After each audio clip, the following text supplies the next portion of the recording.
love your opinion about it because you always have your own position, which is always very deep and informing.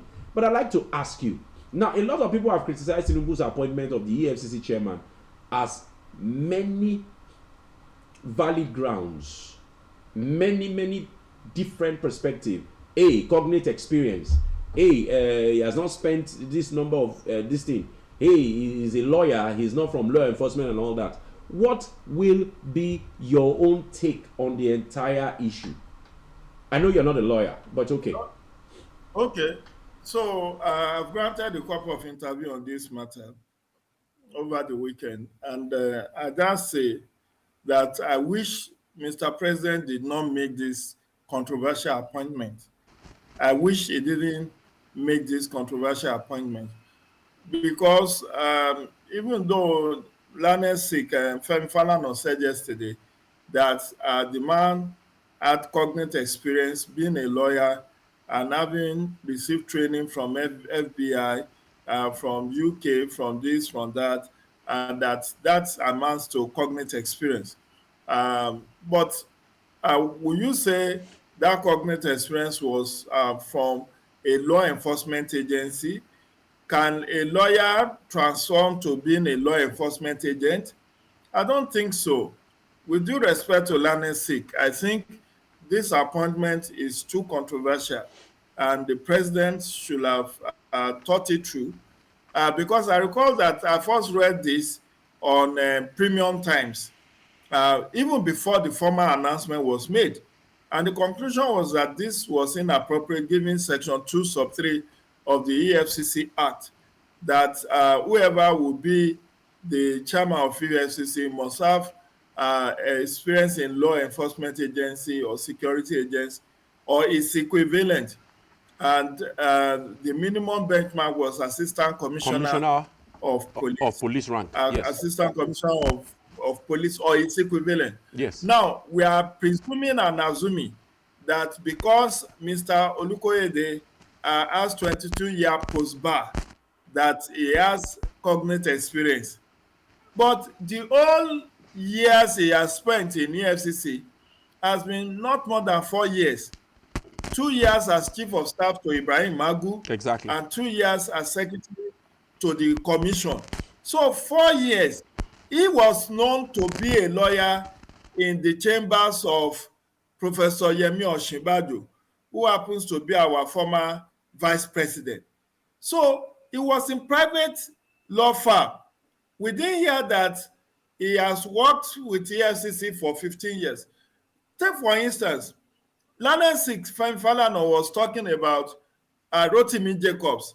That Rotimi Jacobs has been an EFCC lawyer since 2004, has assisted the EFCC to prosecute wide range of anti-corruption and anti-economic crimes law cases. Rotimi Jacobs is as good as being a staff of EFCC. If you have worked with an organization from inception till date, I'm sure that I will take side that, yes, this man has the cognate experience.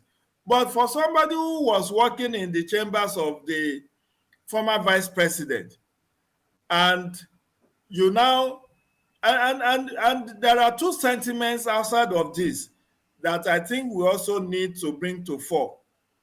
Learned Sick Femi Falana said, oh, the president got it wrong on the basis of appointing two people from the Southwest as head of anti-corruption agency. EFCC and ICPC. I will also say that, and I will also say that the president also erred in law by appointing two Christians to be in charge of two anti-corruption agencies, because Nigeria is a secular state.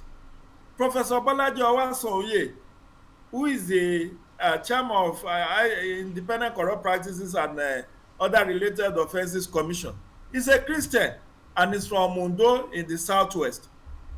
Mr. Kayode, is it Kayode Olukoyede, who is now being appointed? Olukoyede. Olukoyede.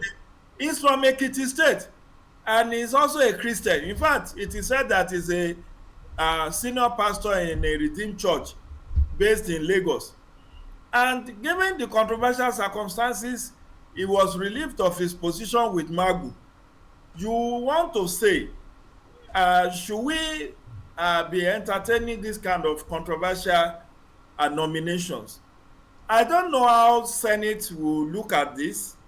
Perhaps they will do it as paddy, we, because you know when we're having this discussion about why did the president insist on having Godswill Akpabio as president of the Senate and having Tajuddin Abbas as Speaker House of Reps, many of us postulated that it is to smoothen and pave way for all these kind of things. So I won't be surprised if Godswill Akpabio as president of the Senate is able to mobilize his colleagues to give approval. But one thing we must be very careful about, see, Segun, there is a position of law, there is a position of morality. That's true. We are the one that condemned. I was one of those who condemned Buhari, President Muhammadu Buhari, for being provincial and for being clannish. We should not encourage Asiwaju Bola Tinubu to follow the same suit.